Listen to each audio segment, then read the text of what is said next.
चलिए समझते हैं। एक और लोको पायलट के एग्ज़ाम में पूछा गया बेसिक साइंस एंड इंजीनियरिंग से सवाल बोलता है कि एक व्यक्ति है जो धरती के सतह पे W वेट करता है और धरती की सतह से 2r दूरी पर कितना वेट करता है। हमारे पास ये हमसे पूछा गया है कि यहाँ पर W की वैल्यू कितनी हो जाएगी।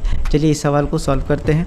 आपको पता होना चाहिए कि जो हमारा यूनिवर्सल लॉ ऑफ ग्रेविटेशन है वो कितना होता है, Fg/m/r² होता है और F क्या होता है, वेट के बराबर होता है और वेट क्या होता है, mg होता है। तो mg कितना हो जाएगा, Gmm/r² हो जाएगा। m से m कैंसिल आउट हो गया तो g की वैल्यू आ जाएगी मेरे पास Gm/r²। अब अगर हम g डैश निकालते हैं 2r हाइट पे तो कितना हो जाएगा मेरे पास, ये भी हो जाएगा Gm और divided by r plus h का स्क्वायर, और h कितना दिया है 2r का स्क्वायर, तो ये कितना बन जाएगा मेरे पास Gm डिवाइडेड बाई 9r²।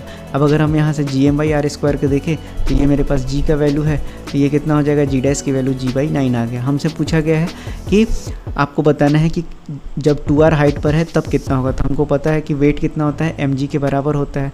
अब w डैश यानी कि 2r हाइट पर कितना हो जाएगा, तो mg डैश हो जाएगा।